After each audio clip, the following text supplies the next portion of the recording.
पीछे देखो ना।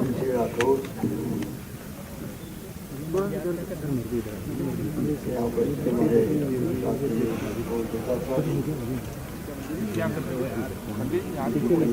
वॉइस नहीं आ रही, ऑन करो, माइक ऑन करो, स्पीकर के पास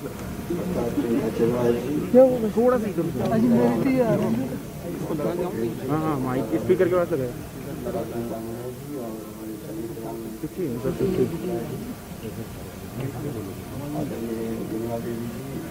अरे हिलाओ मत यार।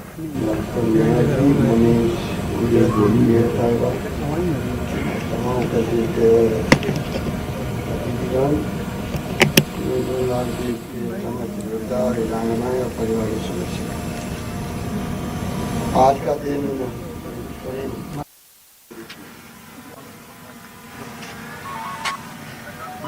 मैं हमारे स्वयं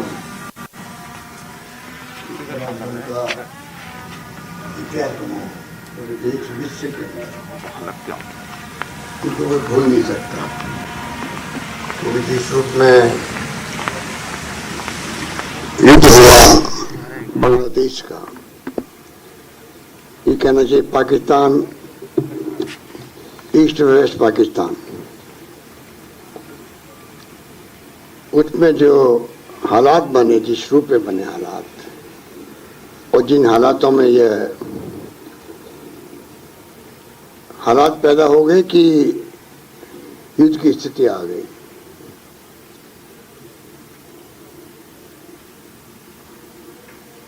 लंबा इतिहास है, कैसे वहाँ चुनाव हुए, किस प्रकार से ईस्ट वेस्ट पाकिस्तान के बीच में एक खाई बन गई। जुल्फ़िकार अली भुट्टो और जनरल याहिया साहब ने, जो उस वक्त के प्रधानमंत्री थे और राष्ट्रपति थे, उन्होंने स्वीकार नहीं किया मुजीबुर रहमान को, जो भारी विजय के साथ में चुने गए थे, और हालात धीरे धीरे ऐसे बन गए, पूरी पाकिस्तान में विद्रोह हो गया। विद्रोह बढ़ता बढ़ता ऐसी स्थिति बन गई कि वहाँ के शरणार्थी निकलने लग गए और हमारे हिंदुस्तान की सरजमी पर आने लग गए। करीब 1 करोड़ शरणार्थी आ गए थे। मुझे मेरे बचपन याद है कि मैं खुद भी उन शरणार्थियों की सेवा करने के लिए गया था। करीब 15-20 दिन रहे थे हम लोग सीमाओं पर, और शरणार्थियों की स्थिति देखते ही लगता था किस प्रकार की तकलीफ का सामना करना पड़ रहा हमको। हम नौजवान थे, छात्र थे, उनके कैंपों में सब तरह काम करते थे। पूरा माहौल ऐसा बन गया था, तनाव था लगातार। बांग्लादेश के अंदर मुक्तिवाणी बन गई थी, पर हमारे जवानों ने भी उनकी मदद करी। जब 1 करोड़ लोग किसी की धरती पर आ जाए तो उस मुल्क का क्या कर्तव्य बनता है? उस मुल्क का कर्तव्य बनता है किस प्रकार से ये वापस अपने मुल्क में जाएं, मुल्क में रहें। और जो जातियाँ हो रही थी पाकिस्तान के हुकूमत करने वालों द्वारा, उसका मुकाबला कैसे करें? इंदिरा गांधी की जो प्रधानमंत्री थी, जो महान नेता थी दुनिया की, उनकी इच्छा शक्ति थी, उनमें दृढ़ निश्चय था और सेनाओं का पराक्रम था। जनरल मानेक साहब से बातचीत करके जिस रूप में फैसला किया गया, उसमें हालात ऐसे बन गए कि दुनिया की महाशक्तियाँ भी कूद पड़ी। अमेरिका ने भी धमकी दी हिंदुस्तान को कि किस प्रकार उनका 7वां बेड़ा आएगा और आप लोग, जो आपका कदम है, फैसला है, इन्हें मुक्त करने का, वो उचित नहीं है। इंदिरा गांधी तत्कालीन प्रधानमंत्री, उन्होंने उस 7वें बेड़े की परवाह नहीं करी। 7वां बेड़ा रवाना हो गया, आने लग गया, कोई परवाह नहीं की गई। वो किससे कहानी उस वक्त हमें याद है बचपन की। आप मेरे जो सैनिक लोग बैठे हुए हैं उनको तो मुझसे ज़्यादा जानकारी होगी, पर मैं भी उस वक्त में जो BSF के जवान थे, क्योंकि राजस्थान में आपको मालूम है कि घर घर में जज्बा है देश प्रेम का, सीमाओं की रक्षा का। कितने लोग शहीद होते हैं शेखावटी से और पूरे राजस्थान के विभिन्न अंचलों से। हमें गर्व होता है कि लगातार, चाहे वो प्रथम महायुद्ध हो, दूसरा महायुद्ध हो, चाहे 48 की लड़ाई हो, चाहे 65 का वार हो, 71 की लड़ाई आपके सामने है, कारगिल की लड़ाई युद्ध आपके सामने है। हमेशा हमारे कितने लोग शहीद हुए, करीब 1300 लोग शहीद हुए होंगे राजस्थान के।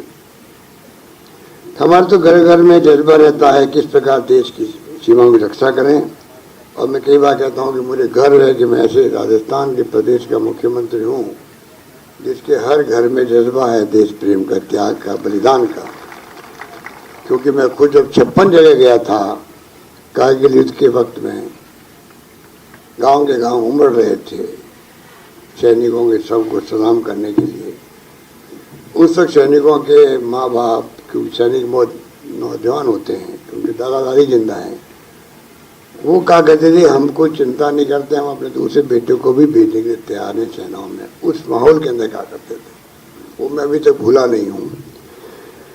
इसलिए उस वक्त की जो लड़ाई हुई थी बहुत ही तरीके से, शानदार तरीके से युद्ध हुआ और इतिहास बन गया दुनिया के मुल्कों में। 90,000 उनके जनरल कर्नल तो सब सरेंडर हो गए थे हिंदुस्तान की फौजों के सामने, पर 90,000 उनके सैनिकों को सरेंडर करना पड़ा हमारी सेनाओं के सामने। दुनिया के इतिहास में ऐसा कहीं नहीं सुनने को मिला होगा कि लगभग 1 लाख सैनिक जो है कि मुल्क के वो सरेंडर कर रहा है। इसलिए वो आज बांग्लादेश के युद्ध विजय का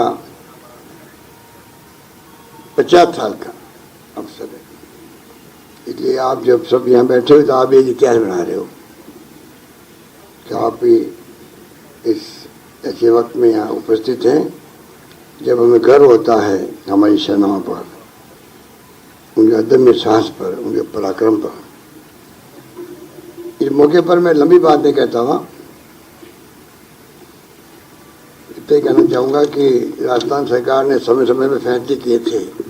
मुझे याद है जब मैं पहली बार मुख्यमंत्री था 98 के अंदर, और जब 99 में कारगिल युद्ध हुआ था, तब मैंने देखा कि बहुत सैनिकों के शहीद होने पर ना के बराबर कोई पैकेज था उनके लिए हौसला अफजाई करने के लिए। पैकेज तो कोई क्या होता है, जिंदगी चली जाती है तो कुछ भी इमदाद कर दो परिवार की, वो पूर्ति नहीं कर सकती है, परंतु फिर भी एक सम्मान के रूप में, एक हौसला अफजाई के रूप में सम्मान देने की बात होती है। वो बहुत पैकेज मामूली से था, हमने बहुत कई गुना उसको बढ़ाया। वो सब आपकी जानकारी में, उसको मैं रिपीट नहीं करना चाहूँगा। इस मौके पर मैं इतना कहना चाहूँगा कि जो 15 अगस्त 47 के बाद में एक नियम बना हुआ है 31 दिसंबर 70 तक के लिए राजस्थान के शहीदों के आश्रितों को नियुक्त करने का सरकारी सेवा के अंदर।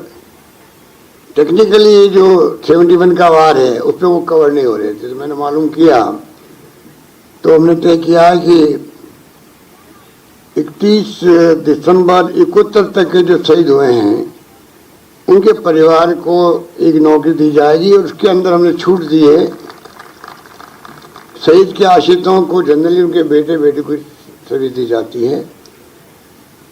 नियम बदल रहे हैं हम लोग, नियम बदल के शहीद के आश्रितों के सदस्यों में शहीद की पुत्री के पुत्र, पुत्री नवासा नवासी, दत्तक पुत्र नवासा नवासी, और शहीद के भाई बहन के पुत्र, भाई के पुत्र या बहन के पुत्र भी, और पुत्री को भी सम्मिलित करने का हमने तय किया है। आने वाले दिनों में और अधिक संशोधन करेंगे जिससे कि शहीद परिवारों को पूर्ण संबल मिल सके। तो ये पूरा पैकेज हमने दिया है उस वक्त कारगिल के वक्त से ही, और उसकी सराहना पूरे देश में उस वक्त हुई थी। पूरे मुल्क में सबसे अच्छा पैकेज राजस्थान का था। इस मौके पर हमारे राजस्थान भर के अंदर आज ये प्रोग्राम हो रहा है। प्रदेश कांग्रेस कमेटी के तत्वावधान में गोविंद दत्ता जी बैठे हुए हैं इन्होंने, और हमारे कांग्रेस के अध्यक्ष सोनिया गांधी जी ने भी ये निश्चय किया कि पूरे देश के अंदर हर जिले के अंदर आज के इस विजय दिवस को मनाया जाए। और उसी रूप में आज मैं समझता हूँ लोगों में देश प्रेम के प्रति जो भावना है, एक संकल्प लेने का होगा कैसे हम अपने देश के लिए संकल्प रखें कि कितनी बड़ी कुर्बानी करना पड़े हमें, उसके लिए तैयार रहेंगे। जिस प्रकार इंदिरा गांधी शहीद हो गए देश के लिए, पर खालिस्तान नहीं बनने दिया, कोई मामूली बात नहीं थी। प्रधानमंत्री पद पर रहते हुए वो शहीद हो गई, क्योंकि उन्होंने बचपन से देखा है आज़ादी की जंग के अंदर किस प्रकार से चंद्रशेखर भगत सिंह ने लगा करके कितने लोगों ने जेलों में बंद रहे, फांसी के फंदे पर चढ़े, त्याग किया, बलिदान किया, और गांधी जी की सानिध्य में अहिंसा के मार्ग पे भी मुकाबला किया, सबको एक करके एकजुट करके।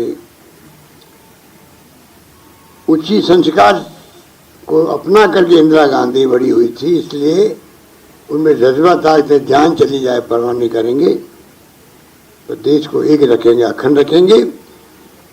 और मैं खुद उनके साथ में डिप्टी मिनिस्टर था उस वक्त में, तो मुझे याद है कि उन्होंने खुद ने मुझे ये बात कही थी, जान जा सकती है, ऐसे हालात बनते जा रहे।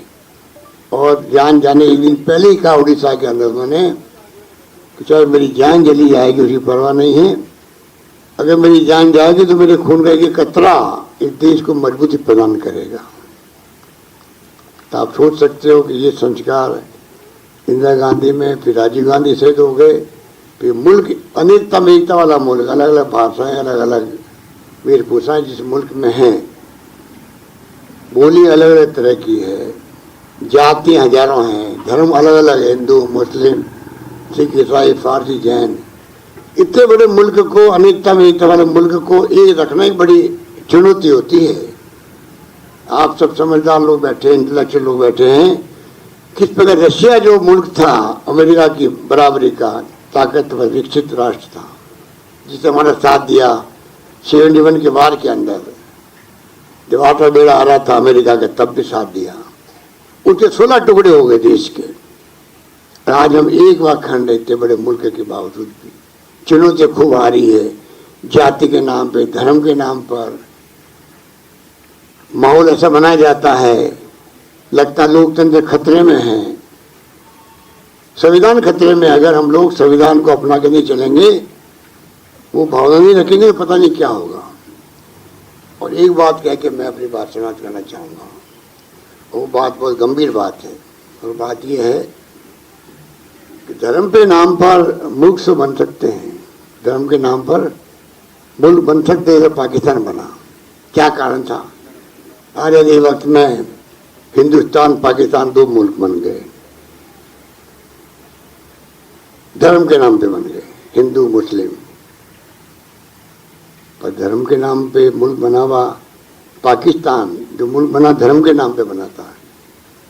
हिंदुस्तान में सभी धर्मों के लोग रहे, जातियों के लोग रहे, वर्गों के लोग रहे, और हमारे संस्कार ऐसे रहे 75 साल के बावजूद भी बार बार सैनिकों का शासन पाकिस्तान में हुआ, हिंदुस्तान में नहीं हुआ। हिंदुस्तान में एकजुट रहा। हिंदुस्तान जमहूरियत में सरकार बदलती रहती है। इंदिरा गांधी चुनाव हार गई, मुरारजी भाई देसाई की सत्ता सौंपी। वाजपेयी चुनाव हार गए, डॉक्टर मनमोहन सिंह सत्ता सौंप दी। लंबी परंपरा आपको मालूम है। पाकिस्तान में ये बात नहीं रही। मुख्य बात जो मैं कहना चाहूँगा वो बात ये, धर्म के नाम पे पाकिस्तान बना, तो क्या कारण था कि हिंदुस्तान तो एकजुट रहा, एक अखंड रहा। पाकिस्तान में पूरी पाकिस्तान और पश्चिमी पाकिस्तान दोनों में मुस्लिम धर्म था, जिसके नाम पे बंटवारा हुआ देश का। क्या कारण था कि एक धर्म के होने के बावजूद भी वहाँ पर हालात ऐसे पैदा हो गए कि पाकिस्तान के 2 टुकड़े हो गए, एक पाकिस्तान और एक बांग्लादेश का उदय हो गया। इसलिए मैं कहना चाहूंगा कि धर्म के नाम पे जो राजनीति करते हैं, धर्म के नाम पे राजनीति करना बड़ा इजी काम है, क्योंकि जाति के नाम भड़काना बड़ा इजी काम है। धर्म के नाम पे राजनीति करना बहुत इजी काम है। जैसे कहावत है कि आग लगाना आसान है, अगर आग लगती है तो बुझाना बड़ा मुश्किल काम होता है। धर्म के नाम पे मैंने कहा दो टुकड़े हो गए एक देश के।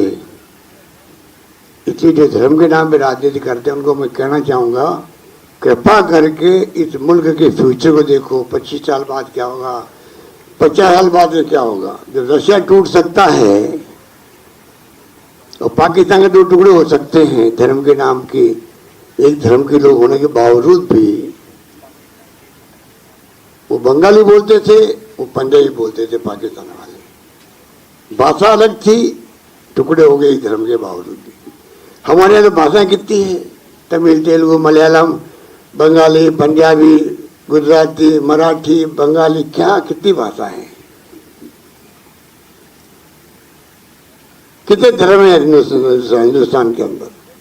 तो बहुत ही स्थिति नाजुक देश के अंदर मैं कहना चाहूंगा हम सब मिलकर प्रेम से, भाईचारे से, प्यार से, मोहब्बत से रहें। सभी धर्म के लोग, जाति के लोग, ये भावना हम सब में होनी चाहिए। और ये हमें गांधी ने सिखाया है और ये हमारा धर्म कहता है। हमारा धर्म सभी जाति वर्ग को साथ लेके चलने वाला धर्म है। तब जाके हम लोग 100 साल के बाद में ये देश गर्व कह सकता है कि हमारी सब धर्मों की संस्कृतियाँ सम्मानजनक है। कोई धर्म दूसरे धर्म को ये नहीं सिखाता है कि आप नफरत करो किसी से, सबसे भाईचारा, प्रेम, मोहब्बत करो। इसलिए देश के अंदर तो जय जगत की बात की जाती है, विश्व बंधुता की बात की जाती है। तो हमारा मुल्क एक अलग पहचान रखता है दुनिया के मुल्कों में। हमारे मुल्क की संस्कृति का, संस्कार के, परंपराओं का मान सम्मान दुनिया लोहा मानती है। उसको बनाए रखने में कामयाब रहें, ये हमारी सबकी सोच होनी चाहिए। बात करते हम अपनी बात समाप्त करता हूँ। धन्यवाद। जय हिंद। धन्यवाद। बहुत बहुत धन्यवाद माननीय मुख्यमंत्री महोदय, आपने प्रेम, सद्भाव और सहिष्णुता की बात की और आप यहाँ पधारे, आपका बहुत बहुत आभार, धन्यवाद।